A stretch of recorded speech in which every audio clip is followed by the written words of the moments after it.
मेरा दिल है तेरे लिए। किस्त नंबर 22। कि वो इन लोगों को खाने पर बुलाए। उसने दुआ की बात पर सर हिला दिया।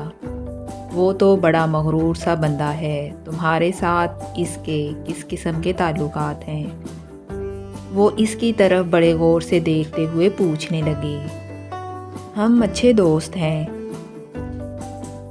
उससे कुछ और भी कहना चाहती थी कि उसी वक्त मुलाजिम एक शापर हाथ में लिए उसकी तरफ आता नज़र आया तो चुप हो गई। वो उसके हाथ से बैग लेती अपने कमरे में आ गई।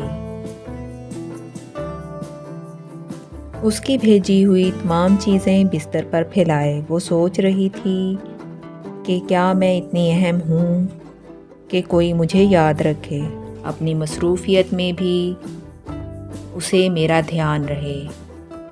उसने कहीं पढ़ा था कि अहम होना खूबसूरत है, खूबसूरत होना अहम नहीं, और आज इस जुमले का मतलब उसकी समझ में मुकम्मल तौर पर आ गया था।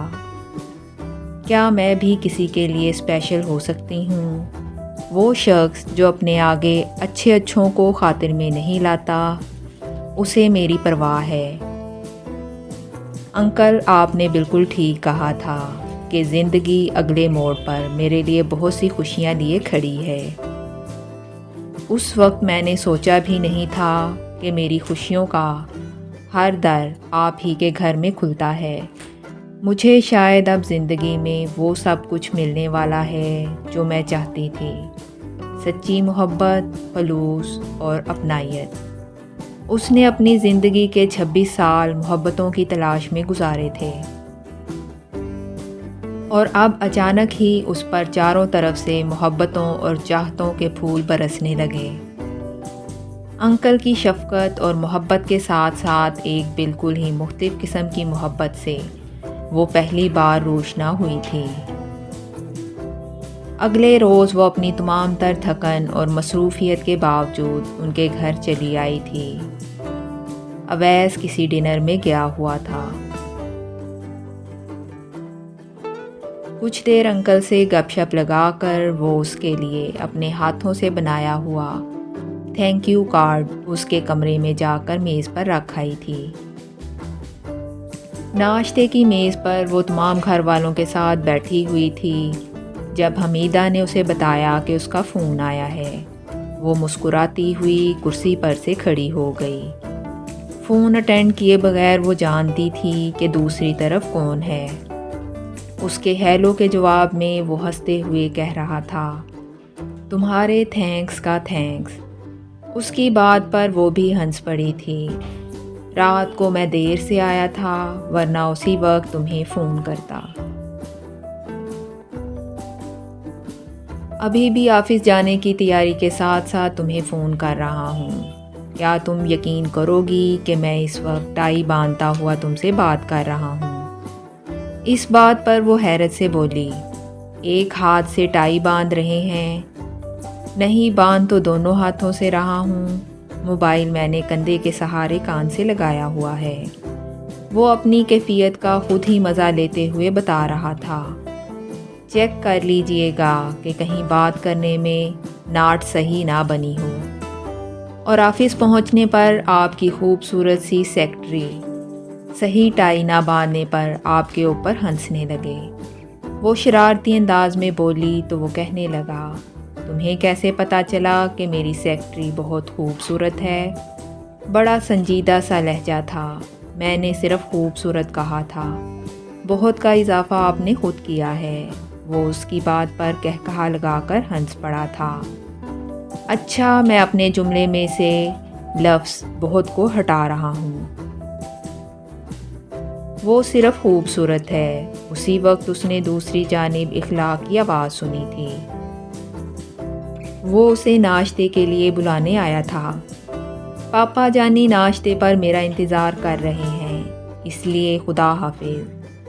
वो उजलत भरे अंदाज में बोला, और वो भी खुदा हाफिज़ कहकर फ़ोन बंद करने लगी कि अचानक वो बोल पड़ा था, कल संडे है और तुमने कल हर कीमत पर घर आना है, और अगर तुम नहीं आई تو میں تمہیں اچھی طرح سے سمجھ لوں گا۔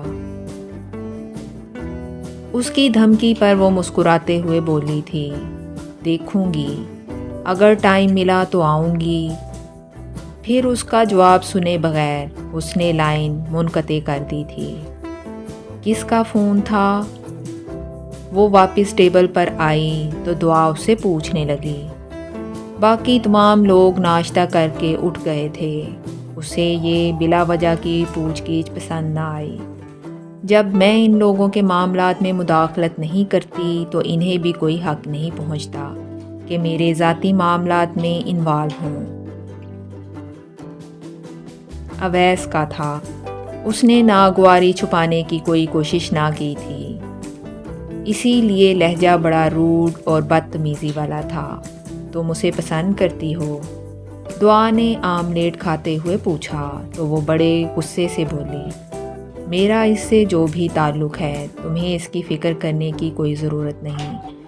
Please mind your own business. تم خواہ خواہ ناراض ہو رہی ہو۔ میں اسے پہلے سے جانتی ہوں، اس لیے اتنا انٹرسٹ شو کر رہی تھی۔ وہ ہمارے انسٹیٹیوٹ میں لیکچر دینے آیا تھا۔ ایک مرتبہ میں تب سے اسے جانتی ہوں۔ اس کی کزن فائزہ میری کلاس فیلو ہے، وہ اکثر اس کے بارے میں باتیں کرتی رہتی ہے۔ پھر ایک مرتبہ سر الوی کی دی ہوئی اسائنمنٹ کے سلسلے میں کچھ گائیڈنس لینے کے لیے بھی میں اور فائزہ اس کے آفس گئے تھے۔ فائزہ بتا رہی تھی کہ اوپر سے بڑا لیا دیا اور سوبر نظر آتا ہے، اندر سے ایک نمبر کا فلرٹ ہے یہ۔ اوپر سے دولت اور شکل و صورت بھی خدا نے کچھ زیادہ ہی اچھی دے دی ہے، اس لیے اسے خوب اچھی طرح کیش کراتا ہے۔ وہ اس کی بات کا کوئی نوٹس لیے بغیر ناشتہ کرتی رہی تو وہ بھی چپ ہو گئی۔ ان فائزہ صاحب کو اس نے منہ نہ لگایا ہوگا، اس لیے اس کے بارے میں الٹا سیدھا پراپوگنڈا کرتی پھر رہی ہے۔ اسکول جاتے ہوئے، گاڑی ڈرائیو کرتے ہوئے اس نے سوچا تھا، وہ اتنا ڈیسنٹ ہے، اتنا کلچرڈ، اور وہ کبھی بھی ایسی کوئی حرکت نہیں کر سکتا۔ اس نے حتمی طور پر یہی سوچا۔ وہ ان کے گھر پہنچی تو دن کے 11 بج رہے تھے۔ انکل اور اویس دونوں ہی لاؤنج میں بیٹھے ٹی وی دیکھ رہے تھے۔ اویس اسے دیکھ کر بڑے بھرپور انداز میں مسکرایا تھا۔ یہ سورج آج کدھر سے نکلا ہے؟ اتنی مصروف شخصیت ہمارے گھر آئی ہے، انکل نے اسے پیار کرتے ہوئے کہا۔ پرسوں شام میں تو آئی تھی انکل، آپ کی یادداشت کو کیا ہو گیا ہے؟ کل کیوں نہیں آئیں؟ میں پارک میں بھی انتظار کرتا رہا۔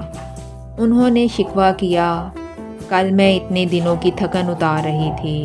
وہ صوفے پر بیٹھتے ہوئے بولی۔ ٹی وی پر آتے کرکٹ میچ کو دیکھ کر اس نے برا سا منہ بنایا۔ یہ کیا بور چیز دیکھ رہے ہیں آپ؟ ارے بڑا زبردست میچ آ رہا ہے، پاکستان اور ساؤتھ افریقہ کا فائنل ہے۔ پاکستان نے بڑا اچھا ٹارگٹ دیا ہے، 209 کا ٹارگٹ، وہ مشکل ہی کر پائیں گے۔ اوپر سے پاکستان کی مضبوط باؤلنگ الگ۔ انکل نے اسکرین پر نظر جمائے ہوئے کہا، یہ مصیبت سارا سال ہی پیچھے پڑی رہتی ہے، اور ہماری قوم کو تو کہیں کا نہیں چھوڑا اس کرکٹ فوبیا نے۔ اس نے اپنی ناپسندیدگی کا واضح اظہار کیا۔ تم لڑکیوں کے تو بڑے فیورٹ ہوتے ہیں یہ کرکٹرز، بلکہ تم ہی لوگ انہیں آسمان پر چڑھا کر کوئی خلائی مخلوق بنانے میں پیش ہوتی ہو۔ میں نے کل ہی پڑھا تھا کہ ایک بیچارے کرکٹر نے لڑکیوں کی فون کالوں سے تنگ آ کر 15ویں دفعہ اپنا موبائل فون نمبر اور 20ویں دفعہ گھر کا فون نمبر تبدیل کروایا ہے۔ اویس نے اسکرین پر سے نظر ہٹا کر اسے دیکھا۔